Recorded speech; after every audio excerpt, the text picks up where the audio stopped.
What's up, people? I'm Shaggy, the Opinionated Hippie, and this is part 5 of my reviewing and then ranking the live Phish series, the archival release series they started back in the early 2000s. I think it's still going on today in some form or the other. I'll find out if I ever reach that point. But yeah, this is volume 5. I'm going to review this, and then I'll show you how it ranks with the other 4 that have been released. This is a complete show, 3-disc set, complete show from July 8th, 2000 at Alpine Valley, Wisconsin. I saw a dead show, saw a couple dead shows, saw a lot of dead shows at Alpine Valley. One of them, anyways, I really like Alpine Valley. I had a religious experience at a dead show in Alpine Valley once. The 89 one, which was, I think they released, one of those shows was released as a View from the Vault or made some sort of official release. But I was there. I think if you listen carefully, you can hear me go, "Yeah, Jerry," at some point. But anyways, this is a 3-disc set, the complete show. And it's a really kind of a puzzling release, to be honest with you. Discs, volumes 3 and 4 were both also shows from 2000 and were, I would argue, much better shows from 2000. And I don't think this is a bad show, but I do think it is a lot weaker than those other 2000 shows. And I think if they had maybe released this third and then followed up with the other 2000 shows, this one might be valued or maybe just appreciated a little more. But because it followed 2 pretty epic show releases, it's like, oh, another 2000 show. Oh, and one that doesn't really have that, like, at least that one purely magical moment that lifts the others, and the others have several. So it's an odd release. Not a bad release. I don't think there's anything bad about this show, but it definitely doesn't, I think, reach the peaks of the other 2000 shows. The first disc is the entirety of set 1, and I think it's pretty much the set list is going to determine how much you like this set, because it's, I would say, really solid versions of every song. None of these are must-hear versions of any of these songs, I would argue, but none of them are particularly bad versions of any of the songs. Some of them are pretty good. Opens up with Punch You in the Eye, always a great opener, good energy. What an awesome way to start a show. It just feels like an epic stadium experience no matter where you are, just because that opening build up, that sort of disco groove, the drop into the landlady jam. Lots of things to recommend for a Punch You in the Eye opener. Goes into a pretty straightforward NICU, pretty nice. That goes into a My Soul, which to me always sounds like just like generic Booker T and the MGs type. Song doesn't do anything for me. I do not like that soul. I don't like that little riff. That bothers me. Nice Page guitar, nice Page piano solo, nice little Trey guitar rave up. So some good energy in the solos, but for the most part, I don't think this song does much for me. We get a Poor Heart, always a fun song. We get a Wolfman's Brother that just has a pretty, like, Sunday. I don't think this is a Sunday afternoon show. I have no idea what day of the week this is. I'm sure I could have found out. But it has a Sunday afternoon in the sun, just lazy type Wolfman's Brother closing jam. Like, it feels good, it's enjoyable, but it's definitely one of those where you just want to be like, reminds me of seeing a Dead show on a Sunday when it was like a noon show or a 2 show. Some of those like first set jams, and you're just like, I'm in the sun, the music's beautiful, everything's wonderful. It's that kind of vibe on the Wolfman's Brother. Doesn't really go anywhere, but it's a nice chill vibe. First Tube, awesome song. Nice little rave up at the end where they're just kind of like spiraling around each other, Paige and Trey, as Mike just lays down that bass groove. Nice energy. Goes into a pretty straightforward llama. Just typical llama. Then we get a Gaiute. Not a big fan of Gaiute. Never been a big fan of Gaiute.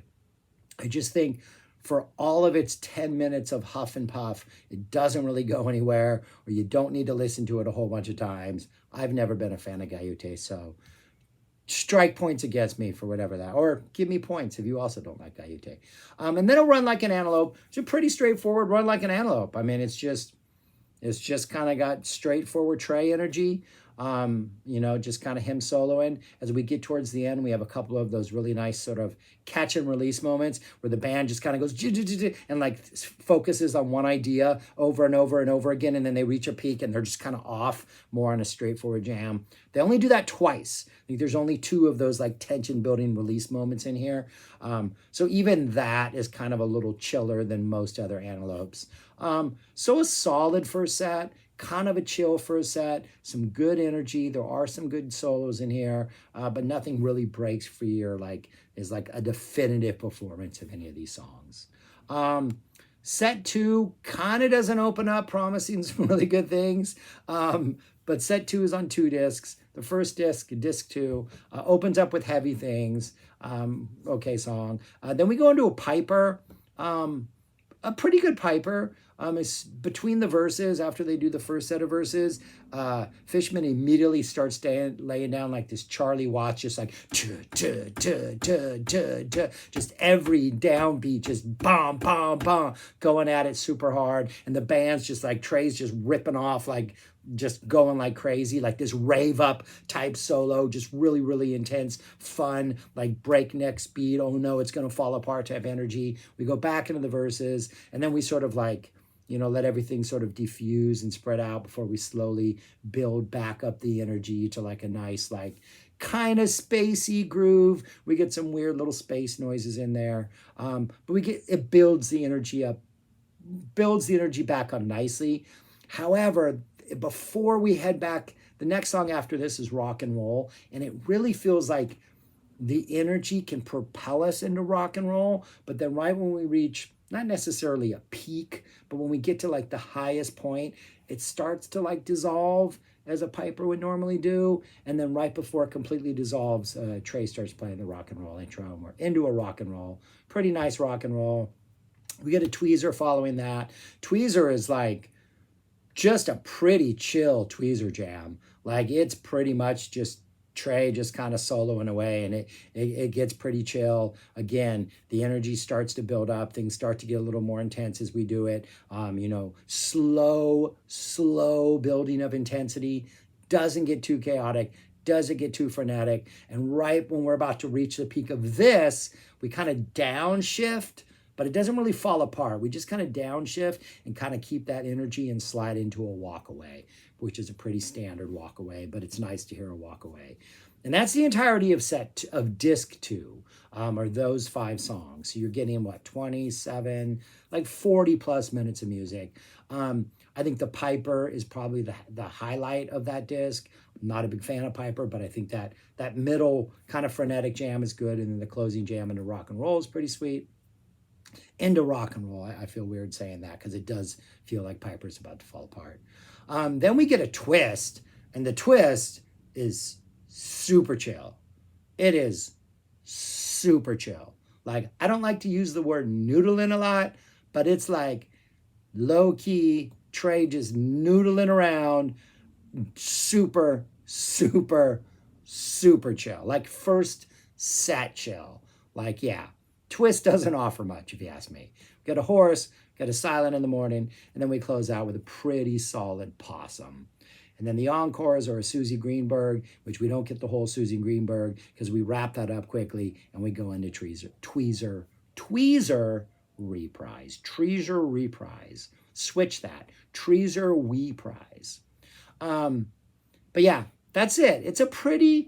It's a solid show. Like, I think if I had been at the show, I would have been like, yeah, it was pretty good. The piper was pretty awesome. Really like the rock and roll. I mean, there's some good set list choices here. I think if you like the set list, you might like it more because really the jams aren't offering anything that like a standard Phish show doesn't get you. So it's an oddly underwhelming show, though it's not bad. Though I don't know that it needed to be released. Yeah. But it's still good, right? Where would it fall out of these 5? Right there. It's the 5th. My 5th favorite out of these so far. Like I said, those first 2000 shows, 3 months apart, Awesome, awesome, awesome shows. Just some epic, epic jams where Phish are doing things Phish normally don't do. And then even those other two shows, that 95 show has some great moments. That 94 show, the last show of that tour, has some really good energy and some really great moments. I think maybe the set list on the 94 show and the 2000 might be comparable and like offering up some good things. But the energy in that 94 show is so fantastic that it's kind of lacking that energy in this show. So this one, I think this was the easiest choice so far, putting this at number 5. But anyways, those are my thoughts on this show. Yeah, and still, it's a good show. I mean, if you're a Phish fan, I think you'll like it. If you're trying to convert somebody to be a Phish fan, I'd skip this one. A lot of covers. Jams aren't that outlandish. Trey's playing is good. The band always sounds good. But again, it's lacking a little something, I would say. But anyways, that's all I got. Those are my thoughts. Thanks for watching. Subscribe, comment, share, and go listen to music. Like, go listen to this because it's still good. But then go listen to Live Phish 4 because that's the best of the lot so far that I reviewed. Anyways, thanks for watching. Peace. Talk to you later.